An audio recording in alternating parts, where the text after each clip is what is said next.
Salut à tous. Aujourd'hui, nous nous retrouvons pour une nouvelle notion, le noyau interphasique. Le noyau interphasique, c'est le noyau dans 90% du temps qui est hors division, c'est-à-dire qu'il n'effectue pas de division. Il est entouré d'une enveloppe nucléaire, une enveloppe, une membrane interne et une membrane externe. Ce noyau possède différents caractères, notamment la taille qui est variable. Elle est cependant reliée à la taille de la cellule. Nous avons aussi sa forme qui est tout autant variable. On peut avoir des rondes, des ovales, des plates, etc. La position du noyau diffère de chaque cellule.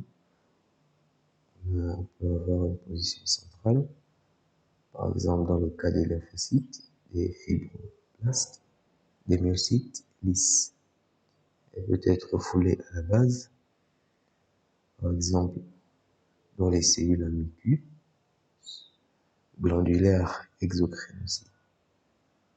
Elle peut être périphérique. On a les myocytes striés et les adipocytes. Le volume du noyau de la cellule varie en fonction du type cellulaire étudié, du stade d'activité fonctionnelle, de l'âge de la cellule et de la quantité d'ADN. La cellule est généralement composée d'un noyau, possède généralement un noyau. Mais il y a d'autres qui n'en possèdent aucun, comme par exemple l'hématite et le kératinocyte. Il y a d'autres qui possèdent plusieurs. On a l'ostéoclaste, dont 30 à 50 noyaux.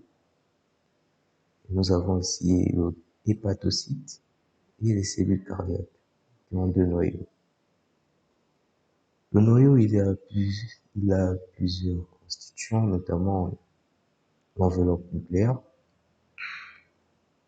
le nucléole, le nucléoplasme, qui est le liquide contenu dans le noyau, délimité par l'enveloppe nucléaire. On a aussi la chromatine, qui est la structure au sein de laquelle l'ADN se trouve empaqueté et compacté dans le volume limité du noyau des cellules eucaryotes. Nous avons aussi les ribosomes, qui sont des organeles cellulaires qui décodent les séquences d'ARN et assemblent les acides aminés en protéines. Nous avons aussi des pores nucléaires qui se trouvent sur l'enveloppe nucléaire. Je vous ai laissé un schéma représentant les différents constituants du noyau. On peut voir l'enveloppe nucléaire. On a le nucléole, le nucléoplasme. Nous avons la chromatine, les ribosomes, comme je le disais, qui se trouvent au niveau de l'enveloppe nucléaire.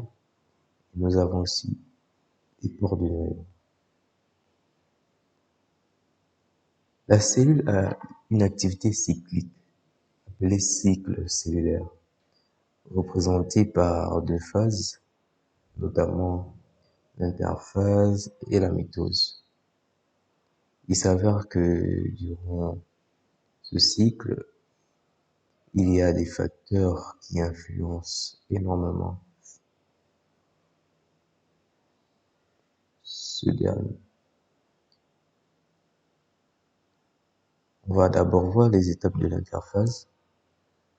Nous avons la phase G1 qui est la phase de croissance. On a la phase S qui est la phase de réplication et la phase G2 qui est la deuxième phase de croissance. Et pendant la mitose, nous avons aussi 4 phases. On a l'aprophase, la métaphase, l'anaphase et la télophase. Comme je le disais tantôt, il y a des facteurs qui contrôlent le cycle cellulaire.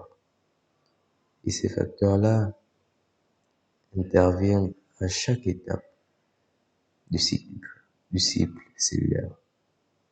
On a notamment comme facteurs les protéines kinases et les cyclines.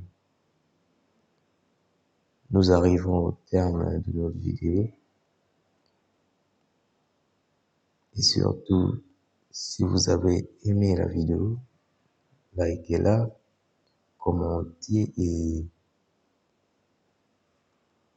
nous nous verrons la semaine prochaine. Prenez soin de vous.